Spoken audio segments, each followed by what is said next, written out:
देखो illustration number 48, फिर दोबारा से वो एक्यूमुलेटेड डिप्रिसिएशन नाम की चीज आ गई। अब ध्यान से समझ लो, from the following information determine cash flow from the, दो एक्टिविटीज आ गई, इन्वेस्टिंग एक्टिविटी भी आ गई और फाइनेंसिंग एक्टिविटी भी आ गई। बेटा इन्वेस्टिंग एक्टिविटी भी कैलकुलेट करनी है, फाइनेंसिंग एक्टिविटी भी आपको कैलकुलेट करनी है। फर्नीचर गिवन है एट कॉस्ट। अब देखो 20,000 का फर्नीचर था, कितने का हो गया, 28,000 रुपए का। Accumulated depreciation on furniture, furniture के ऊपर कितना डिप्रिसिएशन लगा है, 6,000 रुपए का एक्यूमुलेटेड डिप्रिसिएशन था, पहले कितना हुआ, 9,000 रुपए का डिप्रिसिएशन ऑन, एक्यूमुलेटेड डिप्रिसिएशन किस पे लगाई है, ऑन फर्नीचर। अब इसमें भी थोड़ा सा लॉजिक है, पहले पहले वाले केस जब करे थे इन्वेस्टिंग एक्टिविटी में, सिर्फ क्या लिखा होता था, एक्यूमुलेटेड डिप्रिसिएशन, ये ऑन मशीनरी ऑन फर्नीचर नहीं लिखा होता था। अब क्या लिख दिया इसने, एक्यूमुलेटेड डिप्रिसिएशन ऑन फर्नीचर। अब बेटा यहाँ पे थोड़ा सा चेंज आ जाएगा, अभी बात करते हैं क्या चेंज आएगा। शेयर कैपिटल की बात करें, या फिर आप एक बार खोल के देख लो, देखो लास्ट क्लास में जब मैंने इन्वेस्टिंग एक्टिविटी जब मैंने करवाई थी, है ना, इन्वेस्टिंग एक्टिविटी पे अगर आप जाओगे, एक्यूमुलेटेड डिप्रिसिएशन खोल के देखो, प्रोविजन खोल के देखो, तो सिर्फ क्या लिखा हुआ है, एक्यूमुलेटेड डिप्रिसिएशन।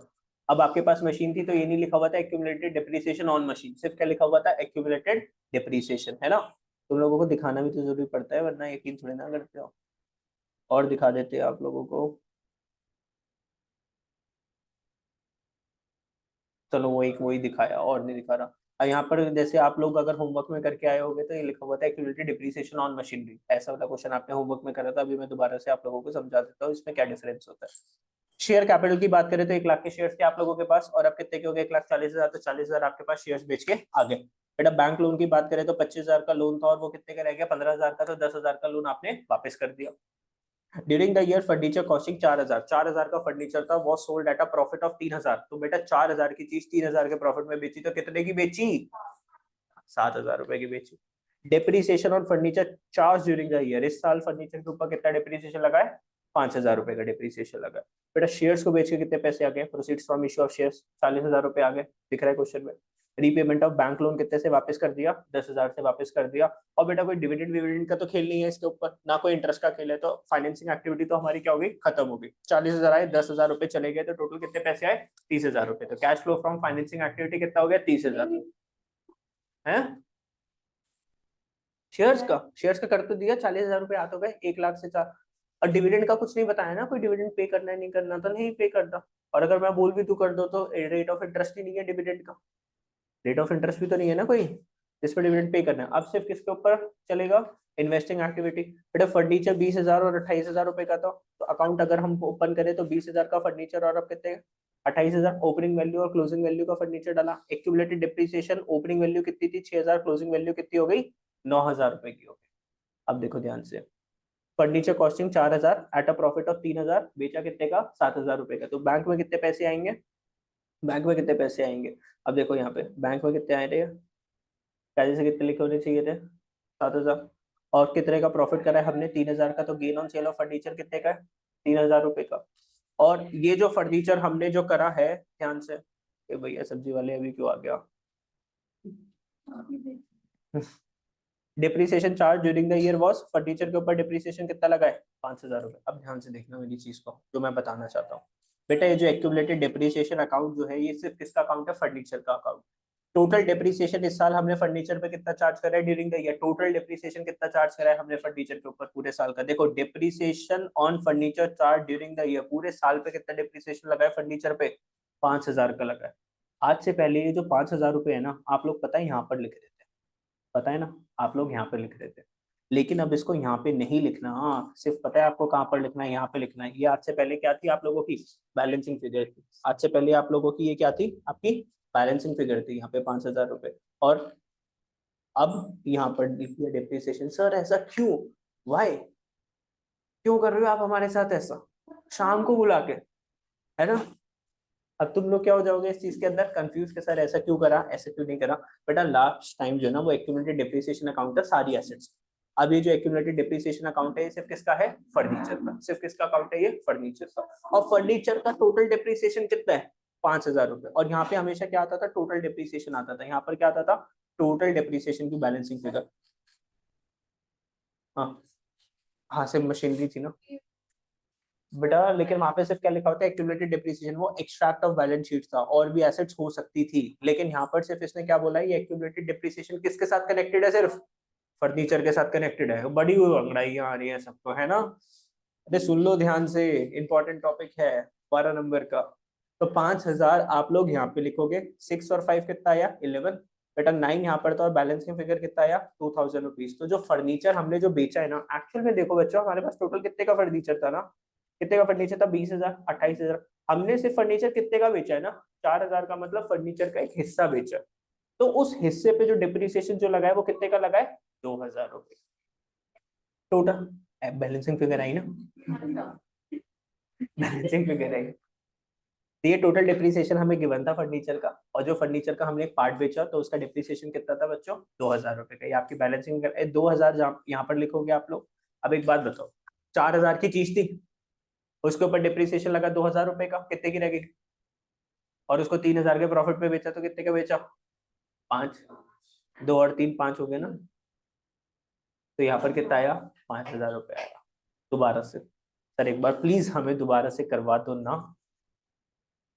तो हम आपके बहुत बहुत थैंक्स करेंगे फिर सर हम आपको, आपने अगर दोबारा से करवा दिया तो। देखो ध्यान से सुनो, दोनों में पहले तो डिफरेंस समझो। वहां पे सिर्फ लिखा था एक्यूमुलेटेड डिप्रिसिएशन, और यहाँ पे क्या लिखा है, एक्यूमुलेटेड डिप्रिसिएशन ऑन फर्नीचर। मतलब ये जो अकाउंट जो सिर्फ बन रहा है एक्यूमुलेटेड डिप्रिसिएशन, ये किससे कनेक्टेड है, फर्नीचर के साथ, और किसी मशीन के साथ कनेक्टेड नहीं है, किसी के साथ कनेक्शन नहीं है।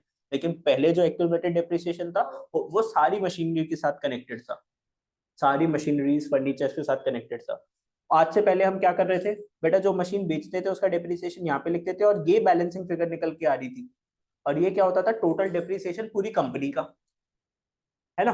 लेकिन अब क्या है, अब ये क्या हो गया, देखो ये चीज तो आपको क्वेश्चन में गिवन है, फर्नीचर 20,000 का, 28,000 रुपया, 6,000 का, 9,000 का। तो मैंने यहाँ पर चुपचाप से 20 लिख दिया, ओपनिंग वैल्यू क्लोजिंग वैल्यू लिखी, यहाँ पे मैंने ओपनिंग वैल्यू लिख दी, और यहाँ पे मैंने क्लोजिंग वैल्यू लिखी। अब ये क्या बोल रहा है, देखो ध्यान से, फर्नीचर कॉस्टिंग 4,000 का फर्नीचर था, जिसको हमने 3,000 के प्रॉफिट पे बेचा, और फर्नीचर पे डिप्रिसिएशन कितना लगा है, 5,000 रुपए का ड्यूरिंग द ईयर। पूरे साल में फर्नीचर पे कितना डिप्रिसिएशन लगा, 5। तो टोटल डिप्रिसिएशन गिवन है आपको 5,000 रुपए का। तो यहाँ पर आपने लिखा 5,000 रुपए टोटल, ठीक है। तो 6 और 5 कितना हो गया बच्चों, 11, और 9 ये आपको गिवन है, तो 2,000 का क्या निकल के आया, बैलेंसिंग फिगर। अब ये 2,000 क्या बता रहा है, सर आपने पार्ट ऑफ द फर्नीचर बेचा है ना, फर्नीचर आपके पास 20,000 का था ना, देखो साल के शुरुआत में कितने का था, 20। आपने सिर्फ 4,000 का बेचा, तो 4,000 के ऊपर 5,000 का डिप्रिसिएशन तो लगेगा नहीं। कितने का डिप्रिसिएशन लगा, मान लो 2,000 का। तो 4,000 की चीज 2,000 का डिप्रिसिएशन खाया, कितने की रहेगी, 2,000 की, और 3,000 के प्रॉफिट पे बिकी, तो 2,000 प्लस 3,000 5,000 की बिक गई। सर 5,000 की बिक गई, तो बैंक में कितने आए, 5,000। डिप्रिसिएशन के यहाँ पे ट्रांसफर हो गए कितने, 2,000 रुपए। 3,000 रुपए किसके आगे, गेन, 3,000 गेन, और ये क्या आ गया, बैलेंसिंग फिगर। और डेबिट साइड पे जो बैलेंसिंग फिगर होता है वो क्या होता है बेटा, परचेज ऑफ फर्नीचर। उसको क्या बोलते हैं, परचेज ऑफ फर्नीचर, क्योंकि डेबिट साइड फर्नीचर इंक्रीज होता है, तो हम क्या मान लेते हैं कि हमने फर्नीचर को परचेज किया होगा। अब पेपर पढ़ ले, फिर मैनिक्योर पेडिक्योर सब देख लो, देख लो, देख लो। From the following information calculate cash flow from financing activity. Hello देख लो अब सारे, अभी मैं बता रहा हूँ। 5 लाख से कितना कर दिया हमने इक्विटी शेयर कैपिटल, 20 लाख। तो फिर मेरी हेल्प करो, प्रोसीड्स फ्रॉम इक्विटी शेयर्स कितना लिखूंगा, लेकिन क्या लिखा है, equity shares are issued at a premium of 20%। बेटा 5 लाख का 20%, 5 लाख का 20% कितना हो जाएगा, 1 लाख रुपीज। तो बेटा 5 लाख तो वो आया है, प्लस 1 लाख का क्या आया, प्रीमियम भी आया, टोटल कितने पैसे आए, 6 लाख रुपए। तो अगर हम बात करें proceeds from equity shares 1 lakh हो गया, रिसिप्ट फ्रॉम प्रीमियम कितना आ गया हमारा, 1 लाख रुपीज का आ गया। प्रेफरेंस शेयर कैपिटल की बात करें तो 5 लाख से कितना हो गया, एकदम जीरो हो गया, 5 लाख से एकदम जीरो हो गया, तो रिडेम्पशन हो गया। रिडेम्पशन ऑफ प्रेफरेंस शेयर्स व रिडीम्ड एट पार, ठीक है, जितने का था उतने का ही करा, तो रिडेम्पशन ऑफ प्रेफरेंस शेयर्स कितने का कर दिया, 5 लाख रुपीज का हमने कर दिया। फिर अगर हम बात करते हैं डिवेंचर्स, हमने नए ताजे डिवेंचर्स हमने इशू करे, लेकिन डिस्काउंट कितना था, 10% का। मतलब डिवेंचर्स हमने इशू करे हैं, लेकिन डिस्काउंट पे इशू करे, तो 2,50,000 का 10%, 25,000 का डिस्काउंट हो गया, टू में से। तो हमने 25,000 का डिस्काउंट दे दिया, हमारे पास कितने पैसे आए, 2,25,000 रुपीज है ना। आगे interim dividend paid on equity shares, equity shares पे इंटरम डिविडेंड पे करा 1.5 लाख रुपए का, तो माइनस कर दोगे interim dividend paid on equity share 1.5 lakh रुपए का। ये भी हो गया, ये भी हो गया, ये भी, ये भी। इंटरेस्ट पेड ऑन 14% डिवेंचर्स 35,000 रुपए। बेटा डिवेंचर्स का अगर मैं बात करूं कितना पे करना है, 35,000 का पे करना है इंटरेस्ट हमें डिवेंचर्स के ऊपर, तो इंटरेस्ट पेड ऑन डिवेंचर्स 35,000 का। Under writing commission on equity shares, equity shares पे कमीशन देना है, अंडरराइटिंग कमीशन कब पे करते हैं? जब शेयर्स को हमें बेचना होता है नॉर्मल पब्लिक को, हम नहीं बेच पा रहे, कोई और हमारे बिहाफ में बेचेगा, कोई बैंक हो सकता है हमारा अंडरराइटर, तो उसको कमीशन दी 20,000 की, माइनस कर दो underwriting commission paid 20,000 rupees, and was return of from securities premium reserve. ठीक है, आगे dividend paid on preference shares, preference shares के ऊपर डिविडेंड कितना पे करा? 60,000 रुपए का। सब कुछ तो खत्म हो गया, क्या नहीं समझ में आया था? अंडरराइटिंग तो खर्चा है ना, आपको शेयर्स बेचने का खर्चा, तो उससे माइनस कर दोगे। तो इसी के साथ ये वाला टॉपिक भी आपने, ये वाला क्वेश्चन बहुत इंपॉर्टेंट था, आईएमपी क्वेश्चन था, इसको भी होमवर्क में मार्क कर लो, ये भी आप लोगों का चेक होएगा, ये वाला क्वेश्चन भी चेक होएगा आपका होमवर्क के अंदर, और ये वाला क्वेश्चन भी चेक होएगा आपका, 48 वाला क्वेश्चन भी होमवर्क में चेक होगा, 47 भी चेक हो जाएगा, 47 चेक हो जाएगा। चलो आगे, बस क्या होता है बस। अब फाइनली क्या खत्म हो गया? हमारी फाइनेंसिंग एक्टिविटी भी फिनिश होगी। अब हमें है, अब जो हम क्वेश्चन आज जो करेंगे वो हम करेंगे जिसके अंदर ऑपरेटिंग भी आएगा, इन्वेस्टिंग भी आएगा, और क्या आएगा? फाइनेंसिंग भी आएगा। हाँ 6 मार्क्स के क्वेश्चन, हाँ इतना सब कुछ आएगा। अब जैसे चलो पहले मैं तुम्हें एक बच्चा क्वेश्चन करवा देता हूँ, ठीक है? हाँ आधा घंटा नहीं, तुम्हें जल्दी करना है ना, 20 नंबर 20 मिनट में करना है। कोई बात नहीं ना, मैं तुम्हें करवाऊंगा ना, तुम लोग को क्या चाहिए? पानी चाहिए है?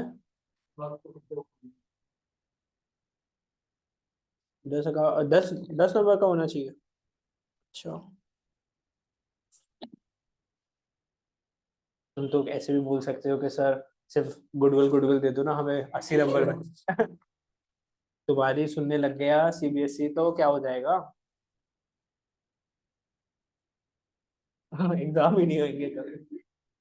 सर आपको कभी देखना ही नहीं पड़ेगा। चलो इलस्ट्रेशन नंबर 50। अब ये सबसे छोटा क्वेश्चन है, देखो सबसे छोटा क्वेश्चन आप लोगों को एक बार बता देता हूँ कैसे करते हैं। From the following information prepare cash flow statement for the year ended 31 March 2022। Opening cash balance कितना है आप लोगों के पास? 10,000 रुपीज का। क्लोजिंग कैश बैलेंस कितना हो गया? 12,000 रुपए का। डिक्रीज इन ट्रेड पेबल्स, ये क्या गिवन है? मजाक है ये तो। देखो हमको किससे स्टार्ट करना पड़ता है? Net profit before tax and extraordinary items, operating activity से स्टार्ट होता है, ये गिवन है आप लोगों को 20,000 रुपीज का। तो आपने क्वेश्चन स्टार्ट करा, net profit before tax extraordinary items किससे स्टार्ट करा? 20,000 से आपने स्टार्ट कर दिया। अब बेटा इसके अंदर नॉन कैश आइटम और नॉन ऑपरेटिंग आइटम्स के ऊपर फोकस करो। कोई नॉन कैश और नॉन ऑपरेटिंग आइटम आपको दिख रही है क्या? नॉन कैश और नॉन ऑपरेटिंग आइटम जैसे कि वो तो CA CL होता है ना, current assets current liabilities. Operating profit before working कुछ भी नहीं है, तो operating profit before working capital changes भी क्या आएगा? 20,000 का आएगा। अब आप किसके ऊपर फोकस करोगे? करंट एसेट्स और करंट लाइबिलिटीज के ऊपर फोकस करोगे। तो ट्रेड पेबल्स आपका बढ़ गया, ट्रेड पेबल्स आपका इंक्रीज हो गया। ट्रेड पेबल्स क्या होते हैं? क्रेडिटर्स आपके इंक्रीज हो गए, तो आपने उनसे और पैसे ले लिए, तो 7,000 रुपीज क्या करोगे? प्लस करोगे। Decrease in trade receivables, trade receivables क्या होते हैं? डेटर्स, डेटर्स आपके कम हो गए तो उससे पैसे आ गए, तो इसको माइनस कर दोगे और 7,000 को प्लस करोगे। 7,000 को प्लस कर दोगे और ट्रेड रिसीवेबल्स भी, ये भी तो ऐड हो गए।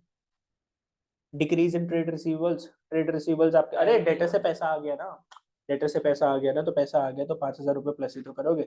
और उसको करने के बाद क्या आ गया आपका? Cash flow from operating activity, because आपके पास ना तो इनकम टैक्स था ना कोई एक्स्ट्रा ऑर्डिनरी आइटम्स है, कुछ भी करने की जरूरत नहीं। क्या क्या खत्म कर दिया आप लोगों ने? सर ये खत्म हो गया, ये खत्म हो गया, ये खत्म हो गया, है ना? अब आपने इन्वेस्टिंग एक्टिविटी पर आओगे। इन्वेस्टिंग एक्टिविटी में sale off fix assets, fix assets बेचा 20,000 रुपीज आए, तो आप लोग यहाँ पे लिख दोगे सेल ऑफ फिक्स एसेट्स कितने पैसे आए आपके पास? 20,000 रुपीज आए। 20,000 रुपीज आपने लिख दिया, बस। इन्वेस्टिंग एक्टिविटी में एक ही चीज थी। फाइनेंसिंग एक्टिविटी में जाए तो रिडेम्पशन ऑफ डिवेंचर्स, डिवेंचर्स को पैसे वापस कर दिए, कितने? 50,000 रुपए, तो ये नेगेटिव में आ गया। तो बेटा ऑपरेटिंग में आए 32, इन्वेस्टिंग में आए 20,000, कितने हो गए? 52,000। उसमें से 50,000 माइनस कर दिए, तो एक्चुअल में आपने पूरे कैश फ्लो कितने पैसे है पूरे साल में? 2,000 रुपीज। और बेटा ओपनिंग बैलेंस आपके पास साल के शुरुआत में कितने पैसे थे बैंक अकाउंट में? 10,000 रुपए। अब बेटा प्लस कर दिए 10,000, 10,000 आपके पास थे, 2,000 आपने इस साल कमाए, तो टोटल कितने हाथ में होने चाहिए? 12,000। अगर आपका सारा क्वेश्चन ठीक है तो किससे मैच करना चाहिए? क्लोजिंग कैश बैलेंस है, और क्लोजिंग कैश बैलेंस कितना आ रहा है? 12,000। ये क्वेश्चन में गिवन होगा, ये क्वेश्चन में गिवन होगा, उससे पता चल जाएगा। तो आप जो कैश फ्लो स्टेटमेंट है उससे पैसे निकालोगे जो आपके पास जो है, उसमें किसको प्लस करोगे? ओपनिंग कैश बैलेंस के, साल की शुरुआत में हमारे पास कितने पैसे थे, प्लस इस साल जो हमने बिजनेस से कमाया। अगर वो दोनों को प्लस कर दोगे तो किससे बराबर होना चाहिए, क्लोजिंग कैश बैलेंस के इक्वल आना चाहिए। अगर सब कुछ ठीक करा तो ये दोनों चीज क्या कर जाएंगी, आपकी मैच कर जाएंगी है। बस ऐसे ही क्वेश्चन आ जाए एग्जाम में। अब अगर हम एक बार सीएफएस के फॉर्मेट के ऊपर जाएं, देखो इन्वेस्टिंग का तो फॉर्मेट हमने खत्म करा, ये इन्वेस्टिंग सारा हमने खत्म कर दिया, फाइनेंसिंग हमारे हमने सारा खत्म कर दिया। तो एंड में क्या आ जाता है, नेट। एंड में क्या आ जाता है, नेट, कि पैसा कितना आया, मतलब +1 +2 +3, वन क्या हो गया ऑपरेटिंग एक्टिविटी, दूसरा क्या हो गया इन्वेस्टिंग, और तीसरा क्या हो गया फाइनेंस। तीनों को प्लस करके जो भी इंफॉर्मेशन आई वो आपने यहाँ पे रिकॉर्ड कर दी। अब इसके अंदर देखा क्या क्या ऐड करना पड़ता है, ऐड करना पड़ता है cash and cash equivalent in the beginning of the year, कि साल की शुरुआत में हमारे पास कितना पैसा।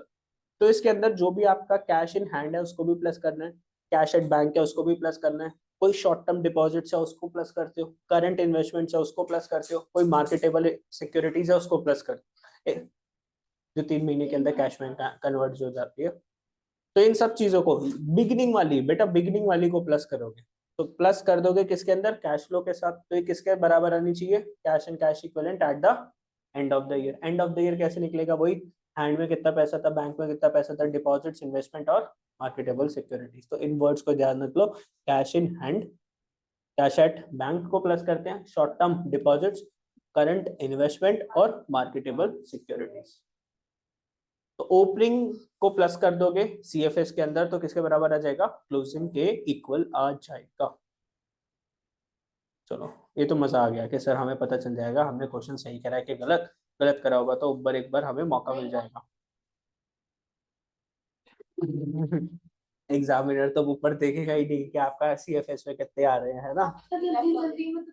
हाँ हाँ, कुछ भी होता है तो क्या सही बात है। कभी ऐसा होता है हम मोमोज लेने गए 10 एक प्लेट, तो 10 की जगह उसमें 11 भी दे देते हैं कभी को, ऐसा भी तो हो गया।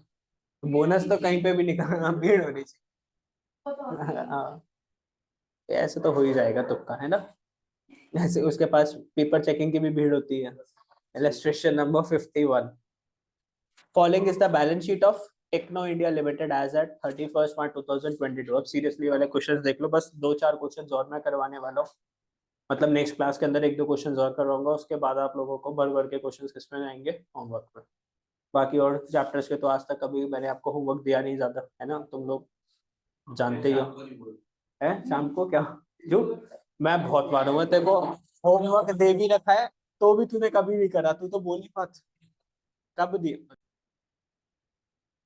तो following is the balance sheet of Techno India Limited as at 31 March 2022। तो देख तो कैसे पढ़ते हैं इस वाले क्वेश्चन को, कैसे स्टार्ट करोगे। शेयर कैपिटल आपको गिवन है ध्यान से, 20 लाख से कितनी हो गई, 25 लाख की हो गई। तो शेयर्स बेच के कितने पैसे हैं आप लोगों के पास, 5 लाख रुपीज।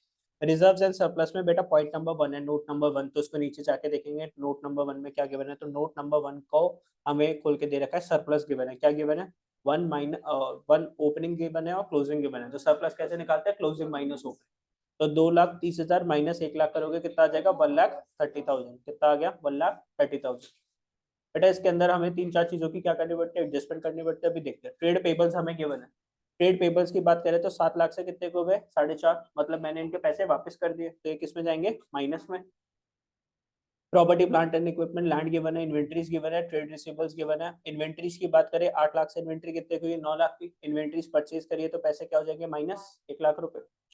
ट्रेड रिसीवेबल्स की बात करें, डेटर्स 12 लाख से कितने की हो गए, 11,50,000, तो 50,000 रुपए हमारे पास आ गए, इसको क्या करोगे, प्लस करोगे। ठीक है, और कुछ गिवन है क्या, ठीक है। तो ये आपने कर दिया, 30,000 का कर दिया। अब क्या करना है बेटा, ना तो कोई डिविडेंड से रिलेटेड कुछ चीज गिवन, ना कोई एक्स्ट्रा ऑर्डिनरी इनकम गिवन, ना कोई इनकम टैक्स वगैरह की चीज गिवन। अब सीधा किसके ऊपर आ जाओगे, नॉन कैश और नॉन ऑपरेटिंग आइटम्स के ऊपर आ जाओगे, वो भी मुझे नहीं दिखा, डिप्रिसिएशन वगैरह कुछ नहीं दिखा यहाँ पर, और अमोर्टाइजेशन वगैरह भी नहीं दिखा। तो सीधा किसके ऊपर अटैक करोगे, करंट एसेट्स और करंट लायबिलिटीज के ऊपर। तो ट्रेड रिसीवेबल्स को 50,000 रुपीज आए थे, उसको आपने प्लस कर दिया, है ना, ऊपर मैंने बताया ना 50,000 रुपीज यहाँ पर आपके पास आ गए। 12 लाख से कितने हो गए, 11,50,000, तो 50,000 आपके पास आ गए, आपने प्लस कर दिए। इन्वेंट्रीज में पैसे गए, माइनस कर दोगे, और ऐसे ही यहाँ पे भी माइनस कर दोगे, है ना, माइनस कर दोगे इसको भी। तो माइनस माइनस खेलते हैं, तो 1 लाख रुपीज माइनस हुआ, 2,50,000 रुपीज, दो चीजें आपकी क्या हो गई, माइनस हो गई। तो 1,80,000 और -350, तो नेगेटिव में आ गया कितना, 1,70,000। ऑपरेटिंग एक्टिविटी होगी आप लोगों की क्लोज। अब बात करते हैं किसकी, इन्वेस्टिंग। इन्वेस्टिंग में क्या चाहिए हमें, एसेट्स के साथ। तो property plant and equipments 5 lakh रुपए की लैंड कितने की हो गई 6,60,000 की होगी। कैसे इन्वेस्ट लैंड आपकी क्या हो गई इंक्रीज होगी, तो आपने क्या करा 5 लाख की लैंड आपकी 6,60,000 की हो गई। तो पेमेंट फॉर लैंड परचेज कितने की परचेज करी 1,60,000 की ना बेटा। 5 लाख की लैंड थी वो कितने की होगी 6.6 लाख की हो गई। तो आपने लैंड को परचेज कर लिया ना 1,60,000 का, तो परचेज करा तो नेगेटिव में दिखाया, तो इन्वेस्टिंग एक्टिविटी भी किस में आई नेगेटिव में आई 1,60,000। और बेटा आपको क्या गिवन है फाइनेंसिंग, तो फाइनेंसिंग में आपने शेयर्स इशू करे 20 लाख से कितना हो गया 25 लाख 5 लाख रुपए। और कुछ दिख रहा है और कुछ तो नहीं दिख रहा, तो 5 लाख रुपए शेयर से आ गए। तो 5 लाख रुपीज माइनस 1,60,000 माइनस 1,70,000 कितना आ जाएगा 1,70,000। अब बेटा आपके पास cash and cash balances given है, cash and cash equivalent given है, तो इसमें कौन सा प्लस करोगे ओपनिंग वाला प्लस करोगे 3 लाख रुपए प्लस करोगे। और आपका सीएफएस से कितना आया 1,70,000 आया, 3 लाख रुपए आपने प्लस करा, तो यहाँ पर कितना हो जाएगा 4,70,000। और 4,70,000 किसके साथ मैच कर रहा है closing cash and cash balance के साथ मैच कर रहा है ना 4,70,000, तो इसके साथ क्या करेगा मैच करेगा। ठीक है तो इसको ठीक है क्वेश्चन खुद से करो अब सारा। हाँ कैश और अरे आपने पूरा सीएफएस सॉल्व करा ना, ऑपरेटिंग सॉल्व करा, इन्वेस्टिंग सॉल्व करा, फाइनेंसिंग सॉल्व करा, इनको प्लस माइनस करने के बाद सीएफएस से कितने पैसे कमाए 1,70,000। आपके हाथ में साल के स्टार्टिंग में कितने पैसे पड़े हुए थे 3 लाख रुपए, ये कितने रुपए लिखे हैं 3 लाख रुपीज पड़े थे। 1,70,000 आपने कमाए 3 लाख रुपीज थे, तो 3 लाख प्लस 170 कितना होना चाहिए 470। तो 470 कितना है आपके पास क्लोजिंग कैश बैलेंस, तो ये आपका यहाँ पर क्या कर गया मैच कर गया 4,70,000। ठीक है